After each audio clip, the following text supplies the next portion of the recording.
What would happen if you followed a mimic? Now, I've always wondered this because you hear these stories of someone hearing like their mother knocking at the door or telling them to come in the kitchen. But what would happen if you actually listened to the mimic? Here's a story that might tell you why you should not follow a mimic. There was this young man named Aiden. Now, Aiden lived with his grandfather and his two parents. Now, one day, Aiden was hanging out in his bedroom and he's playing a game.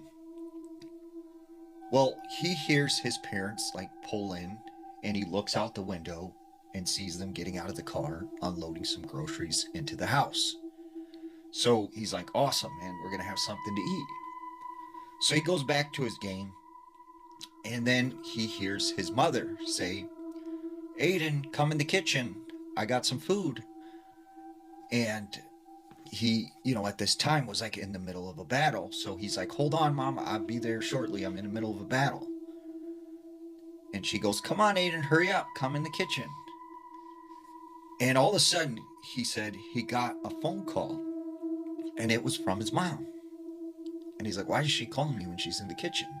So he picks it up, and his mom's like, hey, honey, we're at the grocery store. Do you want us to get you anything?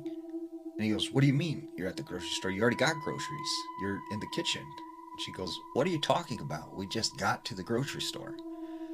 And he looks out the window and sees that their car is not there.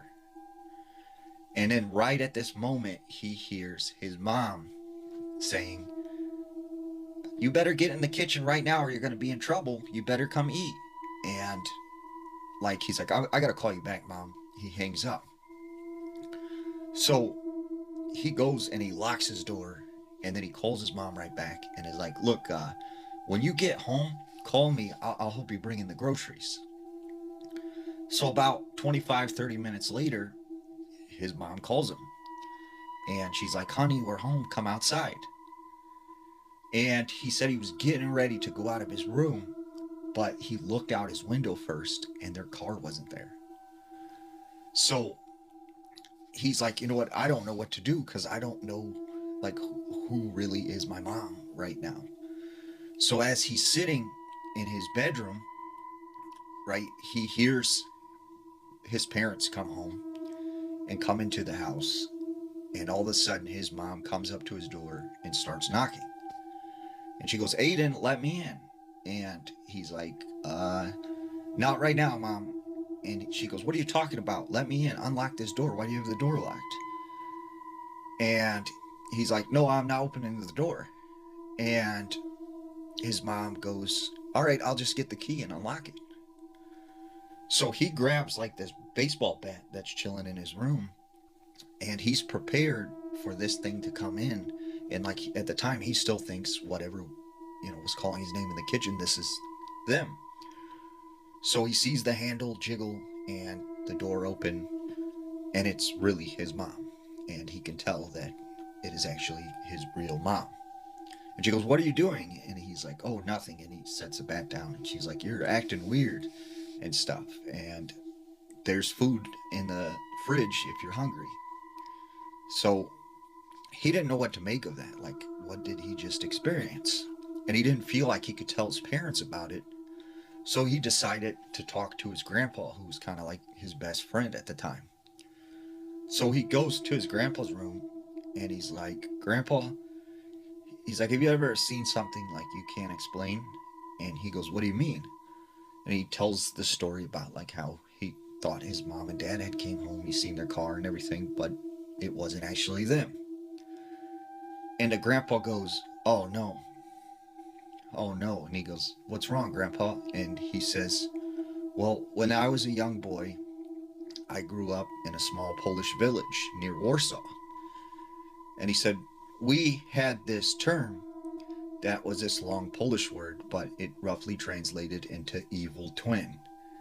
And he said they believed there were these evil spirits that could take the form of anyone and would try and trick you and lure you, out into the woods. So his grandpa said, when I was a young boy, my father had me chopping wood outside. And I hear my grandma's voice coming from the forest. And she's saying, come in the woods. I baked you a pie. Like, come out here. It's nice and warm. Like, you'll like this pie. And he said, he was so hungry, like he almost started to go out into the woods until his father ran and grabbed him and said, get back in the house. And his father locked the door and said, if you hear someone calling you from the woods, don't ever go, don't respond. So he said, when you encounter an evil twin, as they called it, they will follow you for the rest of your life. And he feared that maybe this thing had followed him here to America, and this is what Aiden had seen. A couple weeks later, his parents are gone, and it's just him and his grandpa, and they're watching this World War II documentary in the living room. Well, all of a sudden, the wind picked up, and a strong breeze pushes the back kitchen door open, and they hear it, open up. So his grandpa's like, I'll go and close the door real quick, and I better lock it so it doesn't blow open again. So his grandpa goes into the kitchen, but after about 10-15 minutes, he doesn't come back. So Aiden's like, Grandpa, are you all right? He goes into the kitchen, the back door's still open, and he doesn't see his grandpa. He goes throughout the house, he's yelling his name, he doesn't see him anywhere. So he goes out, to the back door, and he's yelling his grandpa's name, he doesn't hear it. So he calls up his parents, and his parents come home immediately, and they call the police, and they do this big search throughout the neighborhood and into the woods. And they end up finding his grandfather in the middle of the woods. He is completely naked. He is confused and doesn't know who he is, doesn't know anything, doesn't remember anything. So they bring him back home and everything. Well, Aiden said that, they chalked this up to dementia and said he was diagnosed with a severe case of dementia. But Aiden, in his mind, suspected, because of the series of events that happened before this and his grandfather going out to the kitchen when the door opened, that this was the evil twin thing that his grandfather had talked about. And he said, although his grandfather had completely lost his memory, from time to time, he would say to Aiden, is my brother outside? Is my brother out there? And he couldn't figure out why, his grandfather would keep saying that. And then he realized maybe this thing appeared as his brother, and it lured him, into the woods.